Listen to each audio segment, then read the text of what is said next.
नमस्कार। Spread piece channel में आपका स्वागत है। आज हम आपको सुनाएंगे पुष्पा सक्सेना की एक खूबसूरत कहानी, फैसला। पिछले 2 दिनों से अपना कमरा बंद किए पड़ी नीलांजना अचानक दरवाजा खोल बाहर आ खड़ी हुई थी। बाबूजी, मैंने फैसला कर लिया है। मैं काजल भाभी का साथ देनूंगी। अदालत में उनके पक्ष में गवाही देनूंगी। नीलांजना की घोषणा से पूरे घर में सन्नाटा खींच गया। बड़े भैया की मृत्यु पर मातम पुरसी करने आए रिश्तेदारों पर बिजली सी गिरी थी। अम्मा कपाल पर हाथ मार विलाप कर उठी। बाबूजी की आंखों से अंगारे बरस रहे थे। ये बात मीन नूह से निकालने के पहले तू मर क्यों न गई?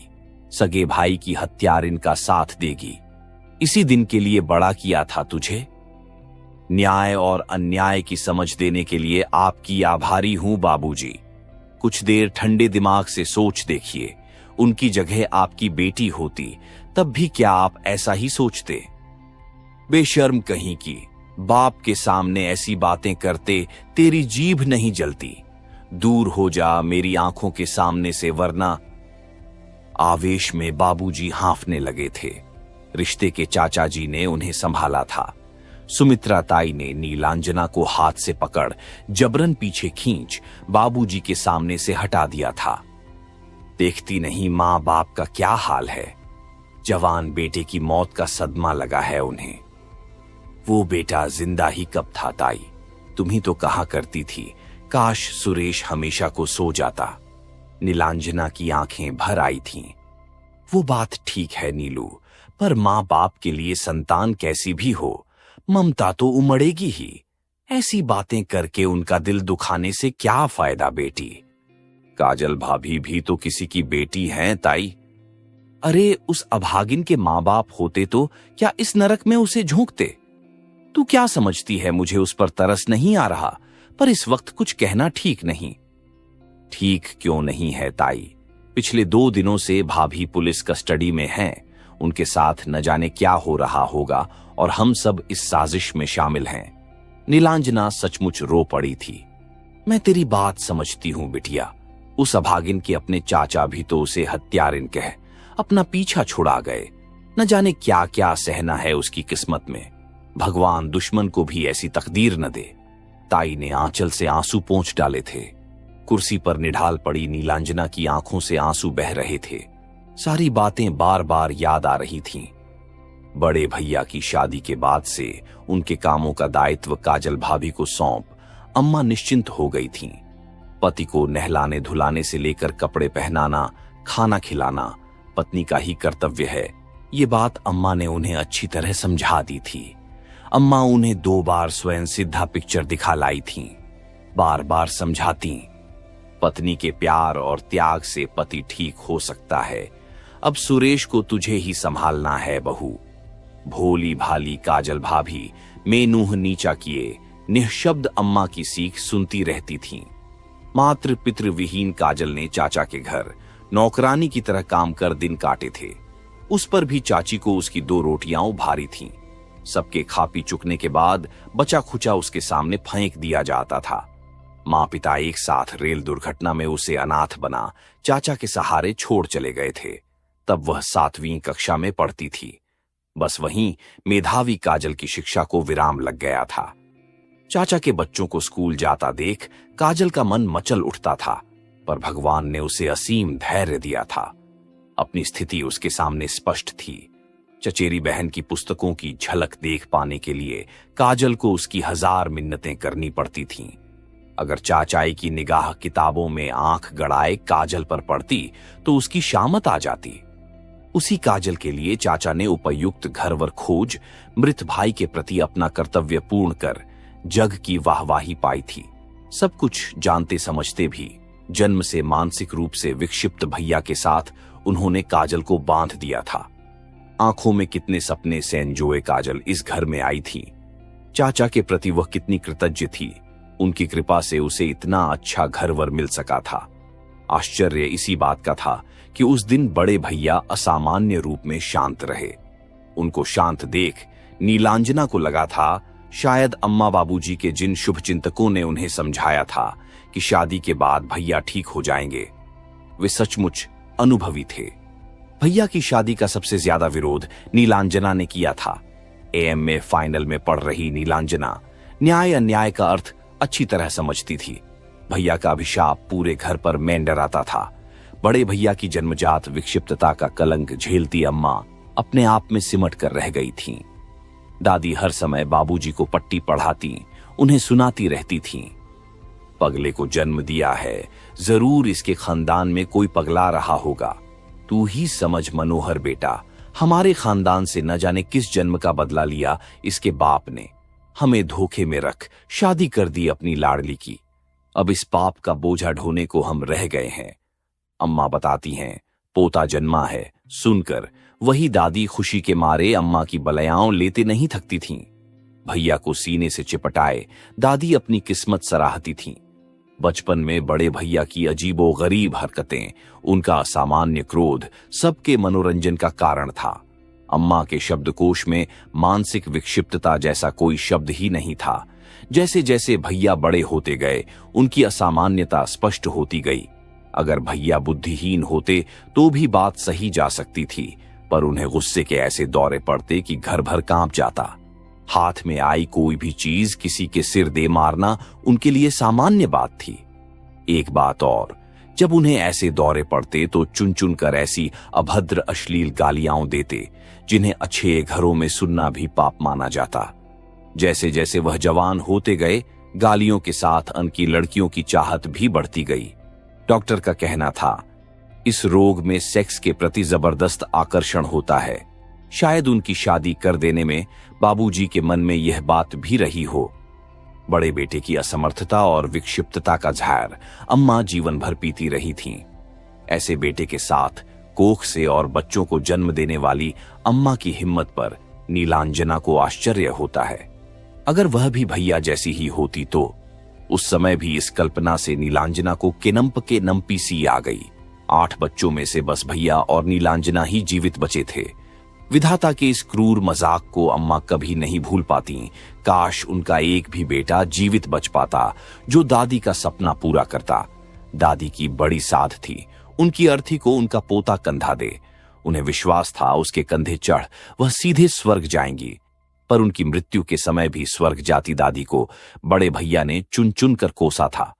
पता नहीं दादी उन शब्दों पर सवार कहां पहुंची होंगी। बचपन से भैया का चीखना चिल्लाना सुनती नीलांजना बड़ी हुई थी। मोहल्ले पड़ोस के लोगों के लिए भैया का अनर्गल प्रलाप मनोरंजन का साधन था। जिन एकाध दिनों घर में शांति रहती, पड़ोसी बालिका नीलांजना से कोंच कोंच कर पूछते, क्या बात है नीलू, आज तुम्हारे घर में बड़ा सन्नाटा है, क्या सब लोग कहीं बाहर गए हैं? नहीं तो अम्मा खाना बना रही हैं और भैया सो रहे हैं। प्रायः द्वारों के बाद भैया 2-1 दिन गहरी नींद सोया करते थे।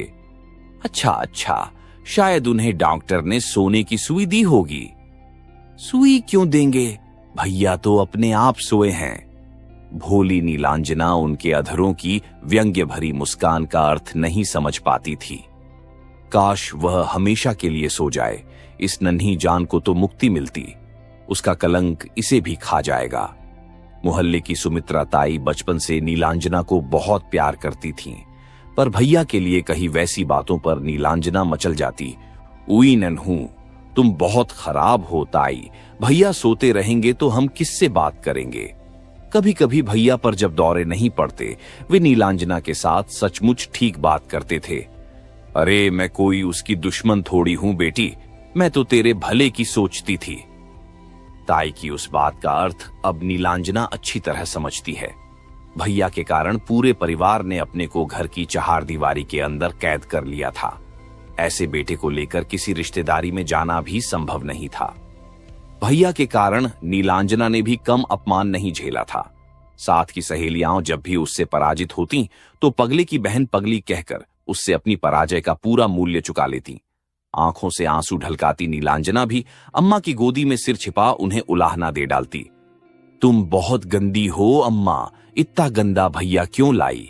सबके भाई कितने अच्छे हैं, मेरा भाई गंदा है, वो पागल है। छे बेटी, भाई को ऐसे नहीं कहा जाता। भगवान से प्रार्थना कर तेरा भाई ठीक हो जाए, फिर वह तुझे खूब प्यार करेगा नीलू। अम्मा की उन बातों पर नीलांजना को कितना विश्वास था। भगवान से उसने कितनी विनती की कि वो उसके भैया को ठीक कर दें, उसके भैया को कोई पागल न कहे। पर भगवान ने उसकी कहाँ सुनी थी। जैसे जैसे नीलांजना बड़ी होती गई, भाई की विक्षिप्तता उसे विचलित करती गई। बचपन में भाई जब चीखता चिल्लाता, वह कौतुक से उस दृश्य को देखती। कभी कभी बाबूजी मोटा डंडा उठा उनकी पिटाई भी कर देते। उस समय उसका बाल हृदय भाई के लिए करुणा से रो उठता। एक बार उसने बाबूजी के हाथ में अपने दांत भी गड़ा दिए थे। बदले में बाबूजी का करारा थप्पड़ उसके गाल पर पड़ा था। समझदार होती नीलांजना के सामने स्थिति स्पष्ट होती गई थी। उसका परिवार औरों से अलग क्यों है? असामान्य भाई के लिए उसके मन में करुणा के साथ आक्रोश भी उभरता था। भैया के सामान्य रहने का अर्थ गाली गलौज बंद रहना होता था। किसी के प्रति उनके मन में प्यार या ममता जैसे भाव नहीं थे। युवा होती नीलांजना को भाई एक खतरनाक जीव सा लगने लगा था। वह प्रायः उसके सामने पड़ने से कतराती। एक दिन सुमित्रा ताई ने अम्मा से कहा था, बहू, नीलू को सुरेश के पास अकेले मत छोड़ना। तू तो सब समझती है, सुरेश में कोई समझदारी तो है नहीं। उस दिन से अम्मा भी नीलांजना के प्रति विशेष रूप से सतर्क रहने लगी थीं। स्वयं नीलांजना कितना डर गई थी। एक बात के लिए नीलांजना अम्मा, बाबूजी और दादी को कभी क्षमा नहीं कर सकती। उन्होंने भैया को मनेटल हॉस्पिटल में सबके लाख समझाने के बावजूद भर्ती क्यों नहीं कराया? शहर के डॉक्टर की दवा से उन्हें नींद भले ही आ जाती, पर उनकी विक्षिप्तता में कोई अंतर नहीं आता। डॉक्टर का कहना था, भैया के मस्तिष्क की बनावट में जन्मजात जो कमी है, उसकी क्षतिपूर्ति संभव नहीं। नीलांजना बाबूजी से बार बार भैया को किसी मेंटल हॉस्पिटल में भर्ती कराने की विनय करती। पर अस्पताल में भेजने के नाम पर ही अम्मा अन्न जल त्याग रोना शुरू कर देती। स्वयं बाबूजी की भी यही दलील थी कि लड़के को पागल खाने में भर्ती कराने से परिवार का सम्मान मिट्टी में मिल जाएगा। लोग क्या कहेंगे, मुख्तार साहब का बेटा पागल खाने में है, लड़की की शादी मुश्किल हो जाएगी।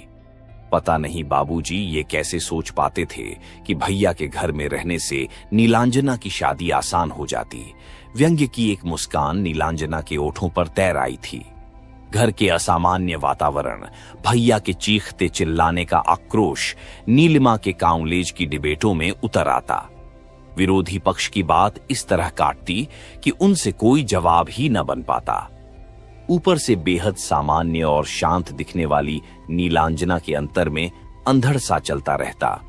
बाबूजी जहां भी उसकी शादी के लिए जाते, भैया का नाम वहां पहले पहुंच जाता। नीलांजना हमेशा सोचती, अम्मा के उन 6 बच्चों की जगह भैया क्यों न चले गए, काश वह चले जाए। कभी कभी नीलांजना बेवजह लोगों से उलझ पड़ती, सामान्य कही गई बातों में छिपे अर्थ पढ़ने की कोशिश करती।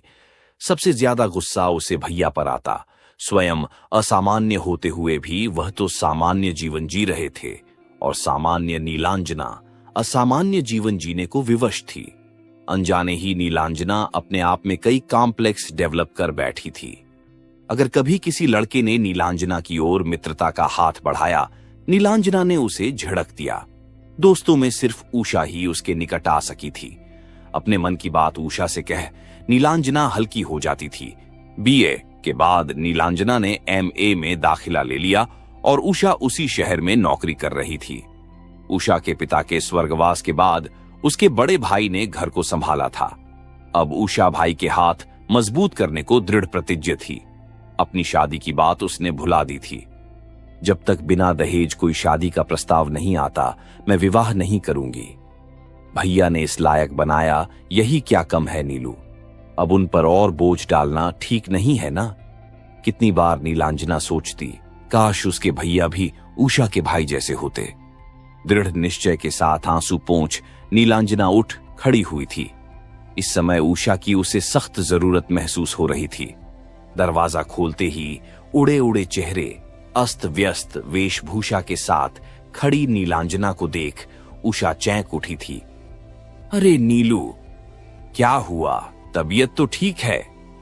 सब बताती हूं, पहले अंदर तो आने दो। नीलांजना को अंदर आने की राह दे उषा ने दरवाजा बंद कर दिया था। एक कप चाय मिलेगी उषा? अभी लाई। नीलांजना को चाय थमाती उषा की सवाल पूछती निगाहें उसके मुख पर जमी हुई थीं। एक घूंट चाय गले से नीचे उतार नीलांजना ने उषा को जवाब दिया था, भैया नहीं रहे उषा। क्या? कब? कैसे? बता पाना उतना आसान नहीं, तुझे मेरी मदद करनी होगी उषा। तू बता तो सही, क्या हुआ नीलू? काजल भाभी को पुलिस ले गई है। क्या? हाँ उषा, भैया के बलात्कार से बचने के लिए उसने बाबूजी के डंडे से उनके सिर पर वार किया और भैया, हे भगवान, ये क्या किया भाभी ने? वही जो उन्हें बहुत पहले करना चाहिए था। ये तू क्या कह रही है नीलू? होश में तो है? पूरे होश में तो अब आई हूं। पिछले 2 दिनों से जो भी संशय थे सब छंट गए हैं उषा। काजल भाभी को मुक्ति मिलनी ही चाहिए। तेरे भाई की उन्होंने हत्या की है और तू? हाँ उषा, उन्होंने हत्या नहीं की, अपनी असहनीय यातना का अंत किया है। बलात्कार के विरुद्ध रक्षा का अधिकार स्त्री को है ना? छी नीलू, तू ये कैसी भाषा बोल रही है? पति अपनी पत्नी के साथ बलात्कार? छिह छिह। उषा का मुंह विकृत हो उठा था।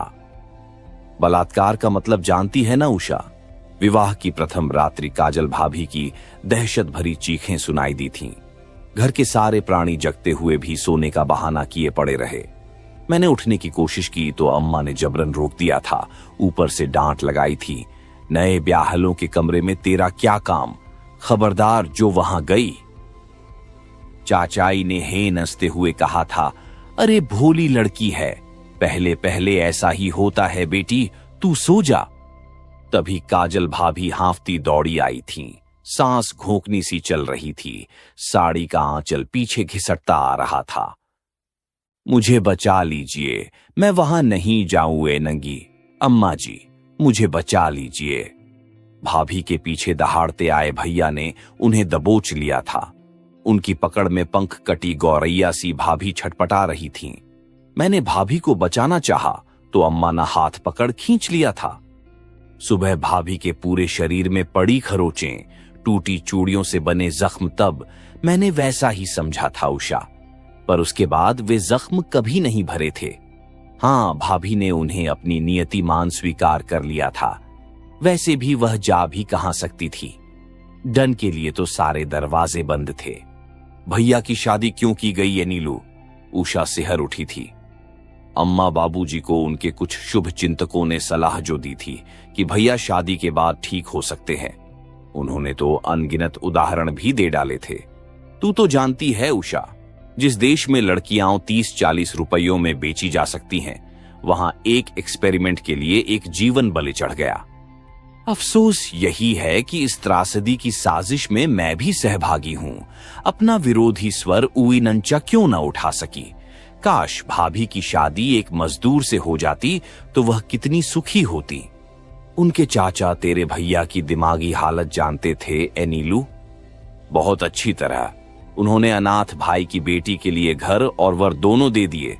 धन्य हैं ऐसे चाचा। ऐसे ही धर्मात्मा लड़की को कोठे पर न भेज, शादी का लाइसेंस दिला, उस पर बलात्कार की खुली छूट देते हैं। धिक्कार है ऐसे चाचा पर। मुझे मिल जाए तो जान से मार डालूं, नीच कमीना। उषा उत्तेजित हो उठी थी। कभी तो ऐसा लगता है उषा, ये सारी दुनिया बलात्कारियों से भरी पड़ी है। शराफत के मुखौटे लगाए ये समाज में खुले घूमते हैं, जहां मौका मिला नहीं कि मुखौटा उतार फेंकते हैं। तू ही सोच, अम्मा को 8 बच्चों की मां बनाने में क्या बाबूजी ने उनकी खुशी नाखुशी देखी होगी। न जाने कितनी बार उन्हें जबरन वो सब कुछ झेलना पड़ा होगा। एक अम्मा ही क्यों, घर घर की यही कहानी है। औरत दिन भर घर की चक्की में पिस चूर चूर हो जाए, पर पति की इच्छा के आगे उसे समर्पण करना ही पड़ता है। इच्छा विरुद्ध जबरदस्ती क्या बलात्कार नहीं है ये उषा? नीलांजना की आंखें जल उठी थीं। सच नीलू, तेरी बातों से तो यही लगता है कभी अपने घर वाले भी बलात्कार की साजिश में शामिल होते हैं। सामूहिक बलात्कार में असहनीय शारीरिक मानसिक कष्ट होता है, पर जब पूरा परिवार ही अपनी साजिश के तहत किसी लड़की पर बलात्कार की परमिशन दे दे, तब उस पीड़ा को क्या नाम देगी ए उषा? काजल भाभी के साथ वही हुआ है। उस दिन की बात बताएगी नीलू, जब काजल भाभी ने वो साहसी निर्णय लिया था। पता नहीं भाभी का यह सोचा समझा निर्णय था या सब कुछ अचानक घट गया। सच तो ये है, कई बार मेरे दिल में भी भैया को खत्म करने की बात आई थी, पर उस ख्याल को हमेशा जबरन परे कर दिया। शायद भाभी के मन में भी दुविधा रहती होगी। उस दिन भैया को खाना खिलाने गई भाभी को भैया ने अपनी फौलादी बाहों में जकड़ उनके शरीर को बुरी तरह दांतों से काटना शुरू कर दिया था। भाभी का प्रतिरोध उनकी शक्ति के सामने ठहर नहीं सकता था। शायद पिछले 2-3 दिनों से भैया के आक्रमणों से घबराकर भाभी रात में बाहर से उनका कमरा बंद कर स्वयं बरामदे में सो जाती थीं। उस दिन शायद भैया उनसे पूरा बदला ले रहे थे। रातों में भैया की गालियों की बौछार सब सुनते थे। कहां भाग गई साली, इधर आ, खोल मेरा कमरा। काजल भाभी के शरीर की चाहत में वह जो कुछ कहते बता पाना कठिन है ए उषा। अम्मा ने भाभी को उनके कमरे में सोने को जब विवश करना चाहा तो मैं झल्ला पड़ी थी। अम्मा, तुम लाख चाहो, भैया को भाभी ठीक नहीं कर सकती। पिक्चरों में दिखाई कहानियां हमेशा सच नहीं होती, समझी? अच्छा हो हम लोग उन्हें अकेला छोड़ दें। वह भैया की भलाई के लिए भी तो उन्हें अपने से अलग रख सकती है ना? हाँ, उस दिन काजल भाभी की दहशत भरी चीखों पर जब तक सारा घर पहुंचा, खून से लथपथ भैया अंतिम सांसें ले रहे थे और बदहवास काजल भाभी ने दौड़कर अपने को कमरे में बंद कर लिया था। कुछ दिन पहले सुमित्रा ताई ने ठीक कहा था, सुरेश के पास बहू को अकेले नहीं भेजना, किसी के साथ भेजो या सुरेश के हाथ बांध कर रखो, वरना कुछ भी हो सकता है। मुझे तो उसकी दिमागी हालत ठीक नहीं लगती नीलू की मां। अम्मा को ताई की वो बात कितनी बुरी लगी थी, पर सच तो ये था कि भैया की दिन ब दिन खराब होती दिमागी हालत उन्होंने भांप ली थी। हम लोग उन्हें झेलने के अभ्यस्त हो चुके थे, शायद इसीलिए फर्क पता नहीं लगता था। सच कहूं उषा, पिंजड़े में बंद खेनूख्वार जानवर के सामने भाभी को हम सब परोसते रहे, इस उम्मीद में कि शायद भैया ठीक हो जाएंगे। नीलांजना का स्वर कड़ुआ आया था। काजल भाभी को पुलिस में किसने दिया है नीलू? सब कुछ इतना अचानक घटा कि किसी को होश ही नहीं था। पड़ोस के रामलाल जी ने फोन करके पुलिस बुला ली थी।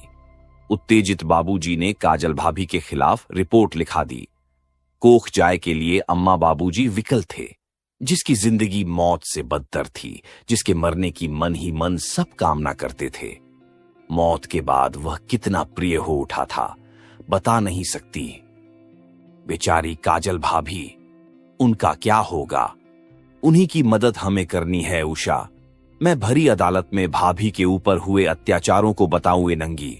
वे निर्दोष हैं, दोषी हम लोग हैं जिन्होंने उन्हें इस स्थिति तक पहुंचाया है। एक बार फिर सोच ले, तेरे इस फैसले का अम्मा बाबूजी पर बहुत बुरा असर पड़ेगा। अच्छा हो उन्हें ही समझा, शायद गुस्सा ठंडा होने पर वे भाभी को माफ कर दें। उन्हें समझा पाना असंभव है ए उषा। बेटे की मौत से वे बदले की आग में जल रहे हैं, पर मैं काजल भाभी को इस आग में नहीं जलने देनूंगी। ये मेरा पक्का फैसला है, भावुकता नहीं। अगर अदालत ने उन्हें छोड़ भी दिया तो वे कहां जाएंगी नीलू? दुनिया बहुत बड़ी है उषा, किसी महिला संस्था में कहीं न कहीं उन्हें शरण जरूर मिलेगी। पर उनके माथे पर हत्या का कलंक लग गया है, समाज उन्हें जीने नहीं देगा। लंदन में यही भारतीय स्त्री अत्याचारी पति को जलाकर मुक्ति पा सकती है, अपना नया जीवन जीने को स्वतंत्र है। फिर यहां वैसा क्यों संभव नहीं है उषा? इसीलिए न कि हम लड़कियों को बचपन से पति की क्रीत दासी का रोल निभाने की ट्रेनिंग दी जाती रही है। लड़कियों की इस भूमिका में बदलाव लाना है उषा। मैं उन्हें अपने पास रखे नूंगी, उसके लिए किसी का भी विरोध सह सकती हूं मैं, पर भाभी के प्रति प्रायश्चित तो करना ही है। वह अपने पांवों पर खड़ी हो जाए, यही मेरा उद्देश्य है। तू मेरा साथ देगी ना उषा? मैं तुझसे कब अलग रही हूं नीलू, बता क्या करना होगा। उत्तेजित नीलांजना को मुग्ध दृष्टि से ताकती उषा के स्वर में दृढ़ निश्चय था। सबसे पहले हमें एक वकील करना है। भाभी को तुरंत जमानत पर छुड़ाना जरूरी है। एक बात और, अभी मेरे पास भाभी को रखने की कोई जगह नहीं है। उन्हें अपने घर रख सकेगी उषा? मुझे कॉलेज में जॉब मिल रहा है, वहीं क्वार्टर भी मिल जाएगा। तब तुझे परेशान नहीं करूंगी। इसमें परेशानी की कोई बात नहीं नीलू, पर तेरी नौकरी पर काजल भाभी की वजह से कोई आंच न आ जाए। उषा शंकित थी। नहीं, उसके लिए मैं पूरी तरह से निश्चिंत हूं। कॉलेज की प्राचार्या मेरे जीवन के इस कड़वे सत्य से अच्छी तरह परिचित हैं। सच कहूं तो उन्होंने हमेशा मुझे हिम्मत दी है, वरना मैं अपनी कुंठाओं में जकड़ शायद कुछ न कर पाती। उन्होंने मेरी कुंठाएं दूर कर मुझे आत्मविश्वास दिया है। तब क्यों न हम उन्हीं के पास चलें, वही किसी अच्छे वकील की व्यवस्था कर देंगी। उनका अनुभव हमारे लिए जरूरी है नीलू। हाँ, यही ठीक रहेगा। वैसे भी अपने इस फैसले के बाद वापस घर तो लौट नहीं सकती। मेरे रहने की भी उन्हें ही व्यवस्था करनी होगी।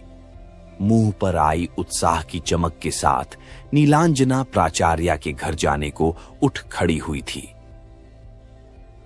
आप सुन रहे थे पुष्पा सक्सेना की लिखी कहानी फैसला।